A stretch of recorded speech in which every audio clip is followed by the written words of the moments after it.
Next ہیں جی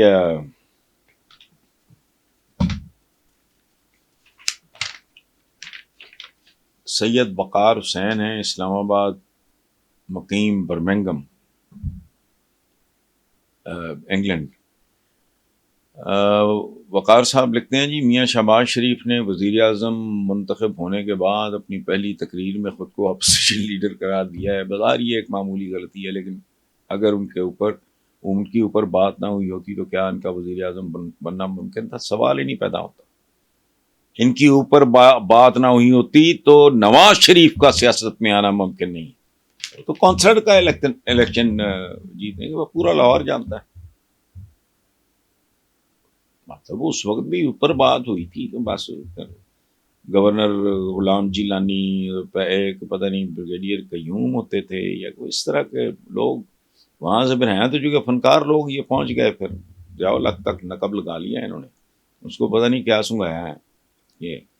باقی یہ ایک اور بات میں آپ کو عرض کروں، ماہرین نفسیات ایک بات کہتے ہیں کہ جو سلپ آف ٹنگ ہوتی ہے نا، زبان کا پھسلنا، وہ دراصل زبان کا پھسلنا نہیں ہوتا، آپ کے لاشعور میں جو بات ہوتی ہے وہ زبان سے نکل جاتی ہے۔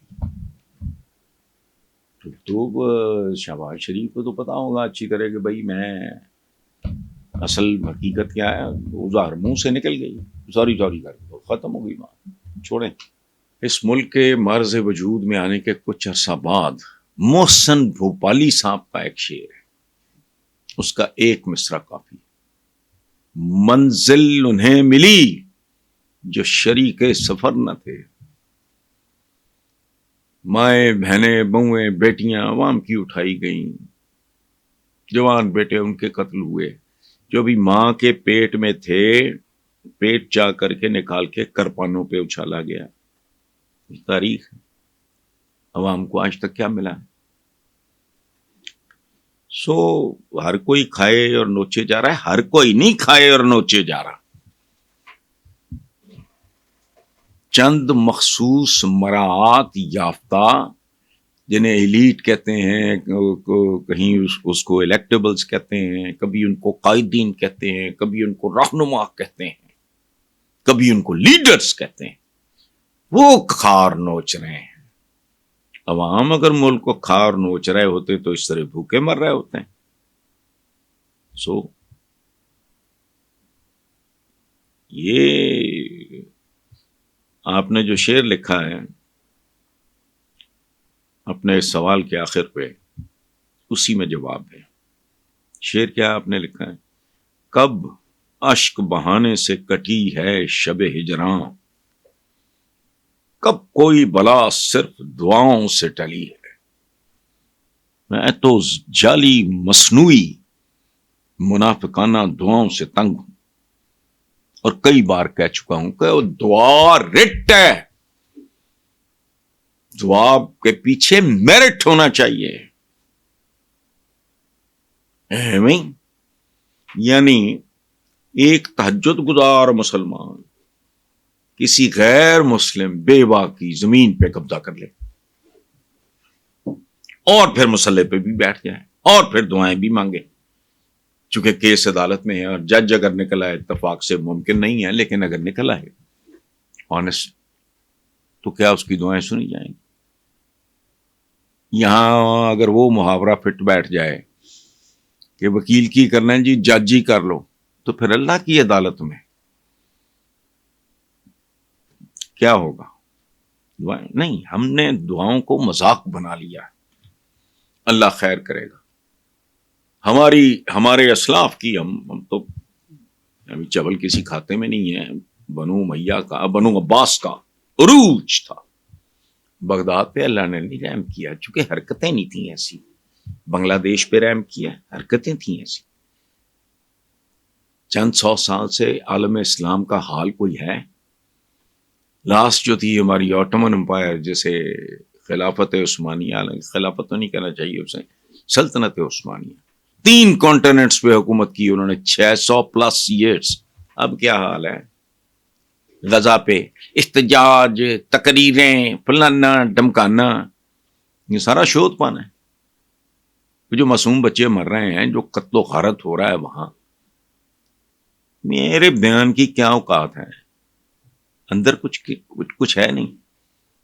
اقبال نے کہا تھا, اقبال کی جو چند باتیں ڈھنکی ہیں ان پہ بھی توجہ نہیں ہے. کیا تھا, کیا کہا تھا؟ ہے جرم ضعیفی کی سزا مرگ مفاجات. اور جرم ضعیفی, یہ جرم کون سی قومیں اس جرم کا ارتکاب کرتی ہیں؟ وہ جن کے پاس نہ اقتصادی انصاف ہوتا ہے نہ عدالتی انصاف ہوتا ہے. ملتان سے وہ کہتے ہیں جی کہ لگ یہی رہا ہے کہ وفاق میں مسلم لیگ نون اور پیپلز پارٹی مل کے حکومت بنائیں گی, جبکہ پنجاب, سندھ اور بلوچستان کو بھی یہ دونوں جماعتیں قابو کر لیں گی. بھی کہا جائے کہ عمران کے آ جانے کے ڈر سے دونوں پھر متحد. نہیں بھئی, یہ اکٹھا ایک چپیڑ ہے دونوں پہ, ایک چپیڑ ہے دونوں پہ اکٹھے ہو گئے. یہ نتھا سنگھ اور Prem Singh one and the same thing. کہانی ان کی یہی ہے, ایک دوسرے کو لے ڈوبیں گے. دیکھو نا, ایک کو تو تیرنا نہیں آتا وہ ڈوب رہا ہے, جس کو تیرنا آتا تھا وہ ڈوب رہا ہے, جس کو نہیں آتا وہ پوری کوشش کر رہا ہے کہ بھی اس کو کسی طرح سنبھال لیا جائے, ساتھ وہ بھی ڈوب جائے گا. اچھا, آخری ہیں جی رحیم اللہ پشاور سے. وہ کہتے ہیں آج کل مولانا فضل الرحمان اور پی ٹی آئی کے درمیان زبردست رومانس چل رہا ہے. آپ پاکستانی سیاسی تھیٹر کے پہ کیا تبصرہ ہے؟ کہیں یہ عمران خان کے طاقتور بیانیے کو کمزور کرنے کی کوشش تو نہیں؟ ہرگز نہیں. سیکنڈ ورلڈ وار کا انجام بہرحال یہی ہوا. دوسری بات یہ ہے کہ اسے کہتے ہیں سلیپنگ ود دا اینیمی. یہ ایک ارینجمنٹ ہوتا ہے, وہ بھی ہوتا ہے. ایک بڑی مشہور فلم ہے, وہ دیکھ لیں آپ کو سمجھ آ جائے گی. دوسری بات یہ ہے کہ سروائیول کی جنگ میں بہت کچھ کرنا پڑتا ہے. مجھ کو اپنے دشمنوں کا رازداں بننا پڑا. احترام میں جنگ بندی کا تقاضا تھا یہی. مجھ کو اپنے دشمنوں کا رازداں بننا پڑا. جاپان کو برباد کر کے رکھ دیا تھا کس نے؟ ہیروشیما ناگاساکی میں ایٹم بم ختم.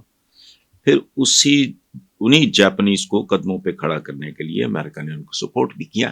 سو آل دس از پالیٹکس. اس میں ناممکن نام کی کوئی چیز نہیں ہوتی. Thank you very much.